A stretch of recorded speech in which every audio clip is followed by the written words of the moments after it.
89편. 내가 여호와의 인자하심을 영원히 노래하며 주의 성실하심을 내 입으로 대대에 알게 하리이다. 내가 말하기를 인자하심을 영원히 세우시며 주의 성실하심을 하늘에서 견고히 하시리라 하였나이다. 주께서 이르시되 나는 내가 택한 자와 언약을 맺으며 내 종 다윗에게 맹세하기를 내가 네 자손을 영원히 견고히 하며 내 왕위를 대대에 세우리라 하셨나이다. 셀라. 여호와여, 주의 기이한 일을 하늘이 찬양할 것이요 주의 성실도 거룩한 자들의 모임 가운데에서 찬양하리이다. 무릇 구름 위에서 능히 여호와와 비교할 자 누구며 신들 중에서 여호와와 같은 자 누구리이까? 하나님은 거룩한 자의 모임 가운데에서 매우 무서워할 이시오며 둘러있는 모든 자 위에 더욱 두려워할 이시니이다. 여호와 만군의 하나님이여, 주와 같이 능력 있는 이가 누구리이까? 여호와여, 주의 성실하심이 주를 둘렀나이다. 주께서 바다의 파도를 다스리시며 그 파도가 일어날 때에 잔잔하게 하시나이다. 주께서 라합을 죽임당한 자 같이 깨뜨리시고 주의 원수를 주의 능력의 팔로 흩으셨나이다. 하늘이 주의 것이요 땅도 주의 것이라. 세계와 그 중에 충만한 것을 주께서 건설하셨나이다. 남북을 주께서 창조하셨으니 다볼과 헤르몬이 주의 이름으로 말미암아 즐거워하나이다. 주의 팔에 능력이 있사오며 주의 손은 강하고 주의 오른손은 높이 들리우셨나이다. 의와 공의가 주의 보좌의 기초라. 인자함과 진실함이 주 앞에 있나이다.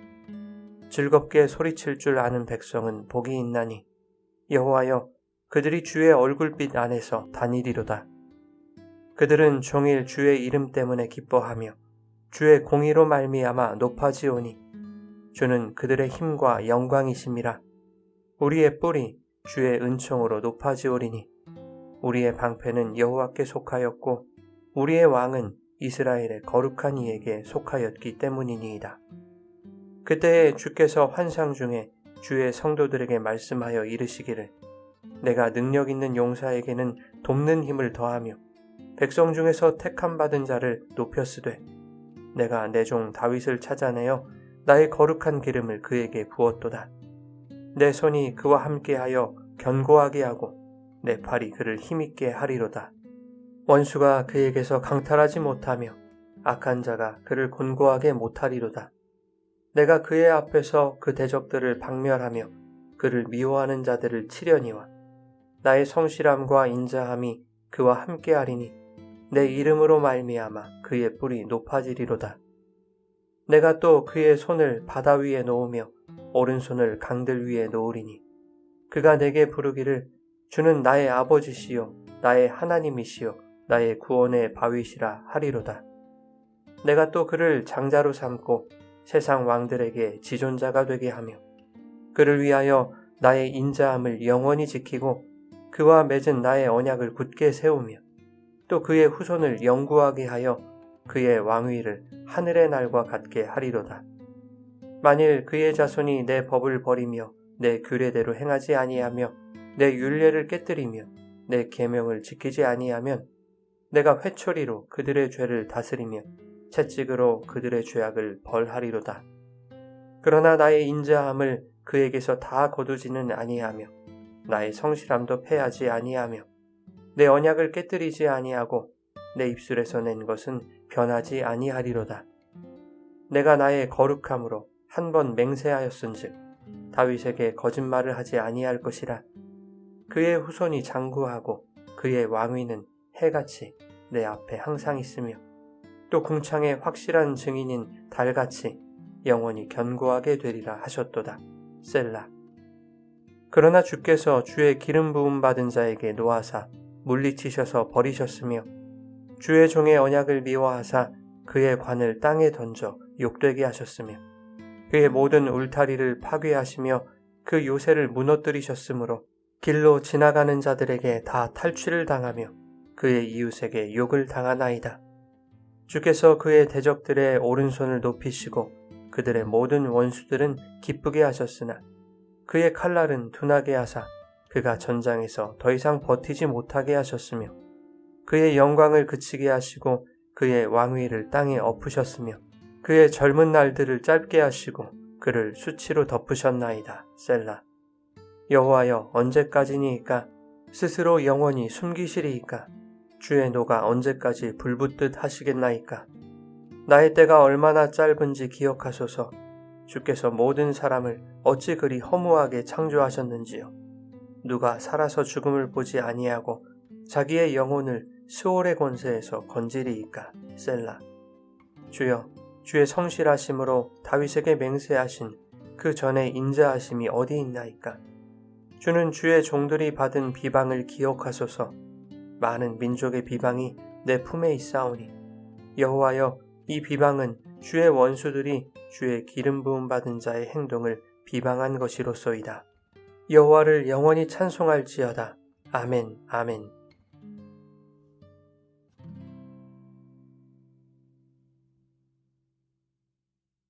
여러분 좋은 아침입니다. 오늘도 말씀의 은혜가 여러분의 삶에 풍성히 임하기를 소망합니다. 시편 89편은 시편 제3권을 마무리하는 시로 하나님의 언약이라는 주제를 다루고 있습니다. 시인은 이스라엘이 국가적 위기 속에서 절망하고 있을 때 하나님의 언약을 기억합니다. 3절과 4절이 바로 그 언약의 내용이죠. 주께서 이르시되 나는 내가 택한 자와 언약을 맺으며 내 종 다윗에게 맹세하기를 내가 내 자손을 영원히 견고히 하며 내 왕위를 대대에 세우리라 하셨나이다. 28절에도 그를 위하여 나의 인자함을 영원히 지키고 그와 맺은 나의 언약을 굳게 세우시겠다고 말씀하고 있습니다. 이것은 사무엘하 7장에서 하나님이 다윗과 맺으신 언약의 내용이죠. 시인은 그 언약을 떠올리며 찬양합니다. 1절에 내가 여호와의 인자하심을 영원히 노래하며 대대로 주의 성실하심을 내 입으로 대대에 알게 하리이다. 2절에는 그의 인자하심을 영원히 세우시며 성실하심을 견고히 하실 것이라고 고백하죠. 당신의 인자하심과 성실하심을 영원히 견고히 하시는 하나님께서 다윗의 자손을 영원히 견고히 하시겠다는 것은 다윗의 자손 가운데 쏟아지는 하나님의 인자와 성실이 끊어지지 않고 실패하지 않을 것임을 보여줍니다. 5절부터 8절은 하나님은 인자하고 성실한 분이실 뿐만 아니라 동시에 전능하신 분이라고 고백합니다. 여호와와 비교할 다른 신이 있을 수 없으며 그분은 전능하신 분이기에 인자와 성실로 당신의 언약을 이루실 수 있다고 말하고 있습니다.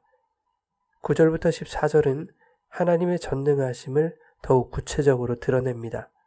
9절에는 바다와 파도도 다스리시는 하나님의 주권을 강조하고 10절에는 애굽을 심판하신 하나님의 권세를 찬양합니다. 11절과 12절에는 하늘과 땅과 그 안에 충만한 모든 것을 주께서 만드신 그 창조주 하나님을 고백하죠. 그리고 13절과 14절은 하나님의 강하신 능력은 세상의 불의한 왕이나 권세자들처럼 독재적이고 압제하는 힘으로 나타나는 것이 아니라 의와 공의, 인자와 진실 위에서 움직이는 능력이라고 고백합니다. 이것이 하나님 보좌의 근간임을 말하고 있죠. 그렇기에 15절부터 18절은 하나님의 백성은 복이 있다고 말합니다. 의와 공의와 인자와 진실로 행하시는 능력이 당신의 백성들을 주목하시는 하나님의 얼굴빛으로 나타나 그들의 방패가 되시고 그 빛 안에 속하게 하셨기에 하나님의 성품과 그분의 언약을 붙드는 사람은 어떤 상황 속에서도 기뻐할 수 있는 복 있는 사람이라고 말하고 있습니다. 19절부터 37절까지는 시인을 통해 하시는 하나님의 말씀이 이어집니다. 시인은 19절부터 28절까지 다윗과 맺으신 언약을 하나님이 직접 말씀하시는 것처럼 되새깁니다. 하나님이 말씀하시기를 내가 다윗을 택하였고 그의 대적들을 박멸하여 왕권을 영원히 견고하게 할 것이며 그의 후손을 영구히 보호할 것이라는 내용입니다. 그러나 30절부터 33절에서는 다윗의 후손이 하나님의 법을 지키지 아니하면 그들의 죄악을 벌할 것이라는 경고도 잊지 않으시죠. 32절에 내가 회초리로 그들의 죄를 다스리며 채찍으로 죄악을 벌할 것이라고 말씀하고 있는데 여기서 회초리라는 단어 쉐베트는 시편 23편에서 주의 지팡이와 막대기가 안위하신다는 말씀에서 지팡이와 같은 단어입니다. 즉 하나님이 택하신 백성들의 죄를 벌하시겠다는 말씀은 그들을 미워하여 멸족시키시기 위한 것이 아니라 양들이 옳은 길을 가도록 목자가 지팡이로 찌르고 때리는 것처럼 하나님이 그들을 떠나지 않으시고 당신의 손으로 인도하여 그들에게 하신 언약을 중단하지 않으시겠다는 의미인 것입니다. 시편 23편 4절에 말씀하듯이 주께서 나와 함께 하시는 것은 사망의 음침한 골짜기로 다니는 우리를 주의 지팡이와 막대기로 훈계하여 바른 길로 인도하심으로써 당신의 백성들을 안위하고 보호하시겠다는 의미인 것이죠. 그래서 33절 이하에 택하신 백성들이 죄를 범했다 할지라도 하나님은 그들에게서 당신의 인자하심을 다 거두지 않으시고 성실하심도 패하지 않으시겠다라고 말씀하고 있는 것입니다. 34절에도 내 언약을 깨뜨리지 아니하고 내 입술에서 낸 것은 변하지 않는다고 말씀하시죠. 35절에는 내가 나의 거룩함으로 한 번 맹세하였은즉 다윗에게 거짓말을 하지 아니할 것이다 말씀합니다. 그러나 38절 이하에서 시인이 맡고 있는 현재의 상황은 하나님이 말씀하신 약속과 충돌하고 있습니다. 시인은 주께서 주의 기름 부음 받은 자에게 노하사 물리치셔서 버리셨다고 말하고 있습니다. 현실은 영원히 견고하게 하시겠다고 약속하셨던 다윗 왕조가 끊어질 것처럼 보이는 상황이었습니다. 시인이 처한 상황을 바벨론에 의한 예루살렘 파괴로 보기는 어렵지만 39절 이하의 말씀을 보면 왕이 굴욕적인 패배를 맛본 상황 이외에는 틀림없습니다. 왕은 능욕을 당했고 왕관은 땅에 던져졌으며 성읍은 무너졌고 탈취를 당하고 있습니다. 그것을 보는 원수들은 조롱하며 비웃고 있는 상황입니다. 그럼에도 시인은 언약을 붙들고 하나님께 나아갑니다. 그런데 시인의 태도가 의아스럽습니다. 46절 이하에 시인이 하나님께 따지듯이 질문하고 있기 때문입니다. 여호와여, 언제까지 주의 노를 불붙듯 하실 것입니까? 왜 인간을 이토록 허무하게 창조하셨습니까? 다윗에게 맹세하신 주의 인자와 성실이 도대체 어디 있단 말입니까? 주의 종들이 받는 비방을 보고 계십니까? 그러나 이러한 표현들 속에는 하나님께서는 진노로서 당신의 언약을 파기할 수 없는 분이라는 시인의 고백이 들어있기도 한 것입니다. 하나님이 언약하신 인자와 성실과 능력으로 이 절망적인 현실에 하나님께서 개입해 주실 것을 간절히 요청하고 있는 것이죠.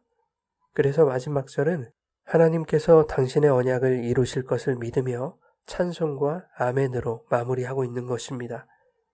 시인의 현실이 아직 바뀌지는 않았지만 이 시를 읽는 우리에게는 하나님의 언약이 예수 그리스도 안에서 영원히 성취되었습니다. 그분의 인자와 성실이 그리스도의 십자가의 능력으로 완성된 것이죠. 사랑하는 여러분, 우리의 현실이 말씀과 충돌하는 것처럼 보일 때에도 하나님은 여전히 인자와 성실로 우리를 붙드시는 언약의 하나님이십니다. 오늘 우리의 눈을 현재의 상황이 아닌 하나님의 성품과 약속에 고정시키고 징계 속에서도 우리를 버리지 않으시는 하나님을 더욱 신뢰하며 결코 흔들리지 않는 하나님의 언약을 찬송하는 복된 하루가 되시기를 예수님의 이름으로 축원합니다.